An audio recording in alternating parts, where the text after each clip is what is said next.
জয় হিন্দ প্ৰিয় বন্ধু বান্ধৱীসকল, কুইজিং অসমলৈ সকলোকে হাৰ্দিক স্বাগতম। আজি এটা বিশেষ ভিডিঅ' লৈ আপোনালোকৰ সন্মুখত উপস্থিত হৈছোঁ। অসম আৰক্ষী লিখিত পৰীক্ষাৰ প্ৰস্তুতি 1 শীৰ্ষক ভিডিঅ'টোত 15টা নিৰ্বাচিত প্ৰশ্নৰে সজোৱা হৈছে। আজি প্ৰশ্নসমূহৰ বিষয় আৰক্ষী। আহক আমি ভিডিঅ'টো আৰম্ভ কৰোঁ। প্ৰথম প্ৰশ্ন, পৰমবীৰ চক্ৰ লাভ কৰা প্ৰথমজন সেনানীৰ নাম কোন? সেনানীৰ নাম কি? আৰু ইয়াৰ শুদ্ধ উত্তৰ হৈছে মেজৰ সোমনাথ শৰ্মা। পৰমবীৰ চক্ৰ হ'ল ভাৰতবৰ্ষৰ সৰ্বোচ্চ সামৰিক সন্মান। 1947-48 চনত সংঘটিত হোৱা প্ৰথমখন ইণ্ডো পাকিস্তানী যুদ্ধত মেজৰ সোমনাথ শৰ্মা শ্বহীদ হৈছিল মাত্ৰ 24 বছৰ বয়সত। শ্ৰীনগৰ এয়াৰপৰ্টটোক পাকিস্তানী অনুপ্ৰৱেশকাৰীৰ কবলৰ পৰা সুৰক্ষিত কৰাৰ যুঁজত 1947 চনৰ 3 নৱেম্বৰত মেজৰ সোমনাথ শৰ্মা শ্বহীদ হয়।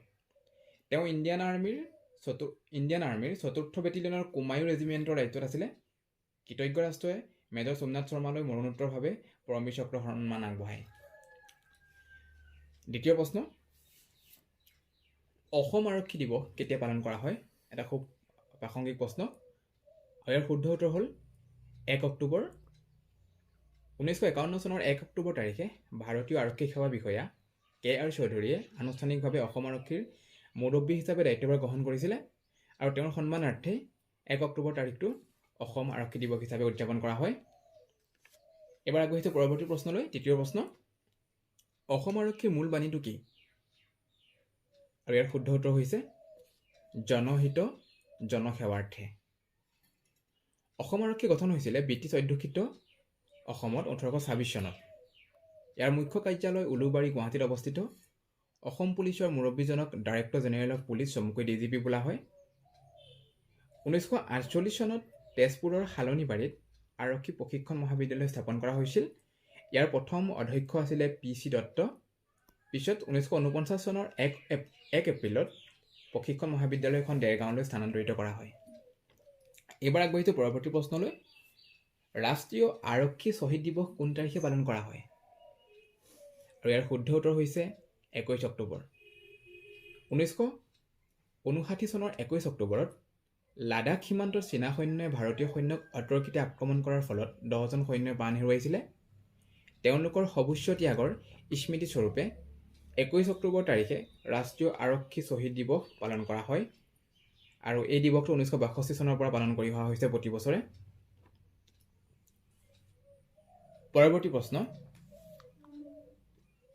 নেশ্যনেল ডিফেন্স একাডেমী সদগবছলা পুনেৰ পৰা প্ৰশিক্ষণপ্ৰাপ্ত শ্ৰেষ্ঠ কেডাৰজনলৈ কোনটো সন্মান আগবঢ়োৱা হয়?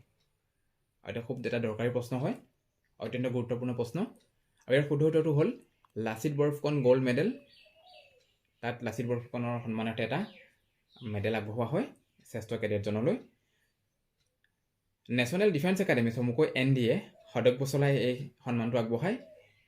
NDA সদগবছলা পুনেত অৱস্থিত। 1954 চনৰ 7 ডিচেম্বৰত উক্ত একাডেমীটো স্থাপন কৰা হৈছিলে। এই প্ৰতিৰক্ষা সেৱা প্ৰশিক্ষণ সংস্থাটোৰ মূল বাণী হৈছে ছাৰ্ভিচ বিফৰ চেল্ফ, সেৱা পৰম ধৰ্ম। It is the first tri service academy in the world. NDA সদগবছলা মিনিষ্ট্ৰী অফ ডিফেন্স বিভাগৰ অন্তৰ্গত। ইয়াত ইণ্ডিয়ান আৰ্মি, ইণ্ডিয়ান নেভি আৰু ইণ্ডিয়ান এয়াৰফ'ৰ্ছক প্ৰশিক্ষণ প্ৰদান কৰা হয়। এইবাৰ আগবাঢ়িছোঁ পৰৱৰ্তী প্ৰশ্নলৈ। ৰাফেল যুঁজাৰু বিমান চলোৱা প্ৰথমজন ভাৰতীয় পাইলটৰ নাম কি? আৰু ইয়াৰ শুদ্ধ উত্তৰ হৈছে Hilal Ahmed. Rafale is a 4.5 generation aircraft. Rafale ফ্ৰান্সত নিৰ্মিত যুদ্ধ বিমান। এই বিমান নিৰ্মাণ কৰিছিলে মাৰ্শ্বেল ডাছল্টে। এই যুদ্ধ বিমানখনৰ গতিবেগ ঘণ্টাত 2222 কিলোমিটাৰ। ৰাফেলে শত্ৰুপক্ষৰ ৰাডাৰ নিষ্ক্ৰিয় কৰিব পাৰে। ভাৰতৰ ৰাফেল বিমানৰ প্ৰথমটো ঘাটি হ'ল আম্বালা এয়াৰফ'ৰ্চ ষ্টেচন। ভাৰতবৰ্ষৰ প্ৰথমগৰাকী মহিলা ৰাফেল পাইলট হ'ল শিৱাংগী সিং। এইবাৰ আগবাঢ়িছোঁ পৰৱৰ্তী প্ৰশ্নলৈ। এইবাৰ 7 নম্বৰ প্ৰশ্ন, ভাৰতৰ প্ৰথম মহিলা কমাণ্ডো গোটটোৰ নাম কি? আৰু ইয়াৰ শুদ্ধ উত্তৰ হৈছে বীৰাংগনা। এতিয়াৰ DGP জয়ন্ত নাৰায়ণ চৌধুৰীয়ে প্ৰচেষ্টাত বীৰাংগনা ইউনিট গঠন কৰা হয়। উক্ত ইউনিট গঠনৰ মূল লক্ষ্য আছিলে অসমত নাৰীৰ বিৰুদ্ধে সংঘটিত অপৰাধ নিয়ন্ত্ৰণ আৰু হ্ৰাস কৰা। এইবাৰ আগবাঢ়িছোঁ পৰৱৰ্তী প্ৰশ্নলৈ। 8 নম্বৰ প্ৰশ্ন, তাগৰা ৰহো কোনটো ৰেজিমেণ্টৰ অভিবাদন বাণী? আৰু ইয়াৰ শুদ্ধ উত্তৰ হৈছে Assam regiment. The Assam regiment is the infantry regiment of Indian army. Assam regiment Indian আৰ্মিৰ এটা পদাতিক বাহিনী হয়। এই বাহিনীটোৰ নিকনেম হ'ল দ্য ৰাইন'ৰ্ছ, মট' হ'ল আছাম বিক্ৰম, আৰু ৰেজিমেণ্টেল ছংটো হ'ল বলোৰাম কি বাদন তাগৰা ৰহৰ অৰ্থ হৈছে ষ্টে ষ্ট্ৰং। এইবাৰ আগবাঢ়িছোঁ পৰৱৰ্তী প্ৰশ্নলৈ। 9 নম্বৰ প্ৰশ্ন, কোব্ৰাৰ সম্পূৰ্ণ অৰ্থ কি? আৰু ইয়াৰ শুদ্ধ উত্তৰ হৈছে commando battalion for resolute action. Cobra is a special operation unit of the central reserve police force, চমুকৈ CRPFৰ এটা ইউনিট হয়। Indian proficient is guerrilla tactics and jungle warfare. Cobra গঠন হৈছিলে 12 ছেপ্টেম্বৰ 2008 চনত। বাহিনীটোৰ মূল বাণী হ'ল victory for gallant in war. এবাৰ আগবাঢ়িছোঁ পৰৱৰ্তী প্ৰশ্নলৈ। এইটো এটা খুব ইণ্টাৰেষ্টিং কুৱেশ্যন হয়। শত্ৰুৰ ৰণকৌশল, শত্ৰুৰ গতিবিধি আদি লক্ষ্য কৰিবলৈ আহোম ৰজাই গঠন কৰা সৈন্য দলটোক কি বুলি জনা গৈছিলে? আৰু ইয়াৰ শুদ্ধ উত্তৰ হৈছে চোৰ বচা সৈন্য। চোৰৰ দৰে সাজ পৰিধান কৰাই বচা বচা সৈন্যক শত্ৰু শিবিৰলৈ পঠাই দি শত্ৰুৰ ৰণকৌশল, শত্ৰুৰ গতিবিধি আদি লক্ষ্য কৰি আহোম ৰজাক জনোৱা সৈন্য দলটোক চোৰ বচা সৈন্য বোলা হৈছিলে। আৰু এইটো এক প্ৰকাৰৰ চোৰাংচোৱা ধৰণৰ কাৰ্য আছিলে।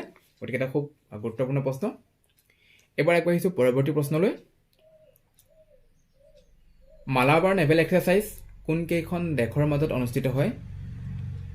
আৰু ইয়াৰ শুদ্ধ উত্তৰ হৈছে ভাৰত, জাপান, আমেৰিকা যুক্তৰাষ্ট্ৰ আৰু Australia. The multilateral maritime exercise will take place in the Bay of Bengal from October 12 to 15, 2021। Malabar নৌ অনুশীলন কোনখন সাগৰত অনুষ্ঠিত হয় বুলিও এটা প্ৰশ্ন হোৱাৰ সম্ভাৱনা থাকে। গতিকে এইটো ইয়াৰ উত্তৰটো হ'ল বংগোপসাগৰ।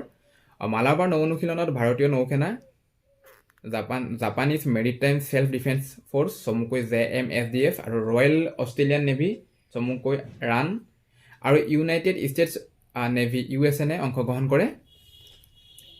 এইবাৰ আগবাঢ়িছোঁ পৰৱৰ্তী প্ৰশ্নলৈ। ডিফেন্স ৰিচাৰ্চ ডেভেলপমেণ্ট অৰ্গেনাইজেশ্যন, চমুকৈ DRDOয়ে অসমত প্ৰচুৰ পৰিমাণে উৎপাদিত কোনবিধ শস্যক গ্ৰেনেড প্ৰস্তুত কৰিবলৈ ব্যৱহাৰ কৰিছে? আৰু ইয়াৰ শুদ্ধ উত্তৰ হৈছে ভোট জলকীয়া। আৰু এইটো এটা অসমৰ কাৰণে খুব দৰকাৰী প্ৰসংগ, এটা দৰকাৰী প্ৰশ্ন। এইবাৰ আগবাঢ়িছোঁ পৰৱৰ্তী প্ৰশ্নলৈ। কুৱেশ্যন নম্বৰ 13, কোনটো বাহিনীৰ মূল বাণী হৈছে সূৰ্য দৃঢ়তা কৰ্মনিষ্ঠা? আৰু ইয়াৰ শুদ্ধ উত্তৰ হৈছে ITBP। ITBP ভাৰতৰ পঞ্চমটো কেন্দ্ৰীয় সশস্ত্ৰ আৰক্ষী বাহিনী। এই বাহিনীটো গঠন হৈছিলে 1962 চনৰ 24 অক্টোবৰত। চৰ্দাৰ বলবীৰ সিং আছিল ITBPৰ প্ৰথমজন সঞ্চালক প্ৰধান। এই বাহিনীটোৰ প্ৰথম অৱস্থাত নাম আছিলে ফ্ৰণ্টিয়াৰ ৰাইফলছ।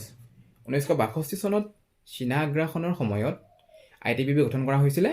বিশেষকৈ চীনা সীমান্ত সুৰক্ষাৰ বাবে ITBP বাহিনী নিয়োজিত হৈ থাকে। এইবাৰ আগবাঢ়িছোঁ পৰৱৰ্তী প্ৰশ্নলৈ। 14 নম্বৰ প্ৰশ্ন, ভাৰতৰ আটাইতকৈ দ্ৰুতগতিৰ ছুপাৰছনিক ক্ৰুইজ মিছাইলটোৰ নাম কি? আৰু ইয়াৰ শুদ্ধ উত্তৰ হৈছে ব্ৰাহ্মছ। ব্ৰাহ্মছ নামটো ভাৰতৰ ব্ৰহ্মপুত্ৰ আৰু ৰাছিয়াৰ মস্কোভা নদীৰ নামৰ পৰা ৰখা হৈছে। ব্ৰাহ্মছ মিছাইল ছাবমেৰিন, জাহাজ, যুদ্ধ বিমান আৰু ভূভাগৰ পৰা নিক্ষেপ কৰিব পাৰি। বিশ্বৰ দ্ৰুতগতি মিছাইলসমূহৰ ভিতৰত ব্ৰাহ্মছ অন্যতম। এইবাৰ আগবাঢ়িছোঁ পৰৱৰ্তী প্ৰশ্নলৈ, এটা খুব দৰকাৰী প্ৰশ্ন। নেতাজী সুভাষ চন্দ্ৰ বসুৰ জন্মদিন উপলক্ষে 23 ফেব্ৰুৱাৰী দিনটোত কোনটো দিৱস পালন কৰা হয়? আৰু ইয়াৰ শুদ্ধ উত্তৰ হৈছে পৰাক্ৰম দিৱস। 2021 চনৰ 23 জানুৱাৰীৰ পৰা, অৰ্থাৎ সুভাষ চন্দ্ৰ বসুৰ 125 বছৰীয়া জন্মদিনটো নেতাজী জয়ন্তী পৰাক্ৰম দিৱস হিচাপে উদযাপন কৰা হৈছে। নেতাজী সুভাষ চন্দ্ৰ বসু আজাদ হিন্দ ফৌজ, চমুকৈ ইণ্ডিয়ান নেশ্যনেল আৰ্মীৰ মুখ্য সেনাধ্যক্ষ আছিলে। তেওঁ আজাদ হিন্দ চৰকাৰ গঠন কৰিছিল। 1992 চনত ভাৰত চৰকাৰে সুভাষ চন্দ্ৰ বসুলৈ মৰণোত্তৰভাৱে ভাৰতৰত্ন সন্মান আগবঢ়াইছিলে।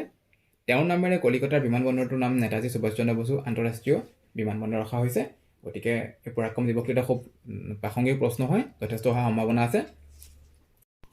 আজি অনুশীলনী প্ৰশ্নটো হ'ল, ভাৰতৰ প্ৰথম মহিলা ৰাফেল পাইলটগৰাকীৰ নাম কি? আপোনালোকৰ উত্তৰ কমেণ্ট ছেকশ্যনত জনাবলৈ নাপাহৰিব। আমি পৰৱৰ্তী ভিডিঅ'সমূহত অসম আৰক্ষীৰ লিখিত পৰীক্ষাৰ বাবে জেনেৰেল নলেজৰ সম্পূৰ্ণ চিলেবাছ কভাৰ কৰিম। পৰৱৰ্তী ভিডিঅ'টো হ'ব স্পৰ্টছ এণ্ড গেমছৰ ওপৰত। আপোনালোকে চাবলৈ নাপাহৰিব। পৰৱৰ্তী ভিডিঅ'ত পুনৰ লগ পাম। জয় আই অসম।